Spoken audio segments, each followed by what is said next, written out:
Hello everyone. நம்ம சேவல்களை dubbing பார்த்து கண்ணில் தட்டு வாங்கிடுச்சுன்னா அதை இயற்கை முறையில் எப்படி சரி செய்வதுன்னு நான் சொல்கிறேங்க. தேள் கொடுக்கு செடி இதில் இருக்க இலைங்களை தாங்க நம்ம சேவல் கண் பிரச்சனைக்கு பயன்படுத்த போகிறோம். இந்த தேள் கொடுக்கு செடி எங்கே அதிகமாக நம்ம பார்க்கலான்னா கிராமப்புறங்களில், மலைப்பகுதியில், நீரோட்டம் இருக்க இடத்துல அதிகமாக நம்ம பார்க்கலாங்க. நம்ம சேவல்கள் டப்பிங் பார்க்கும்போது கண்ணில் தட்டு வாங்கிடுச்சுன்னா கண்ணில் ரத்தம் இறங்கிடும். அப்புறம் கண் கும்மாகும். கும்மாகுதுன்னா கண் பார்வை கொஞ்சம் கம்மியாயிடும். ஸோ அந்த மாதிரி டைமில் நம்ம இந்த தேள் கொடுக்கு செடியை பயன்படுத்தலாம். அப்புறம் இந்த வெயில் டைமில் நம்ம சேவல்களுக்கு கண்ணிலேருந்து வெள்ளை வெள்ளையாக நீர் வருங்க. ஒரு மாதிரி ஃபோம் டைப்பில் கண்ணில் இருந்து நுர நுறையா வரும். ஸோ அந்த பிரச்சனைக்குமே நம்ம இந்த தேள் கொடுக்கு செடியை யூஸ் பண்ணலாம்.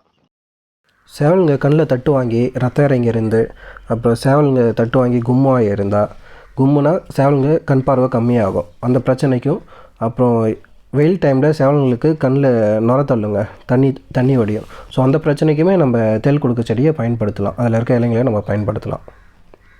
அதை எப்படி பயன்படுத்தலாம்னா, தேள் கொடுக்கு செடியில் இருக்க இலைங்களை எடுத்து கொஞ்சம் கல்லுப்பு வச்சு நம்ம கையிலையோ இல்லை காட்டன் துணியிலையோ வச்சு கசக்கினா சாறு வருங்க.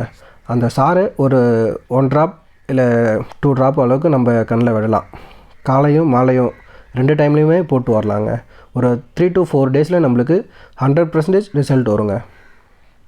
கண் ஃபுல்லாக தட்டு வாங்கி கண் போயிருந்தாலும் நம்ம ரெடி பண்ண முடியாது. அதுக்கு எந்த மெடிசனுமே இன்னும் கண்டுபிடிக்கல, எதுவுமே இன்னும் வரலங்க. கண் கும்மாக இருந்தால், கண்ணில் ரத்தம் இறக்கியிருந்தால் நம்ம ஒரு 40-50% பாதி பார்வை வரணும்னு சொல்லுவாங்களே, ஸோ அந்த அளவுக்கு நம்ம ரெடி பண்ண வாய்ப்பு இருக்குது. ஏன்னா நான் பயன்படுத்தியிருக்கேன், எனக்கு ரிசல்ட் வந்திருக்குங்க. நீங்களும் யூஸ் பண்ணி பாருங்கள், பயன்படுத்தி பாருங்கள், பண்ணிவிட்டு கமெண்ட் பண்ணுங்கள். இது இயற்கை முறை. நான் இங்கிலீஷ் மெடிசன் அடுத்த வீடியோவில் போடுறேங்க.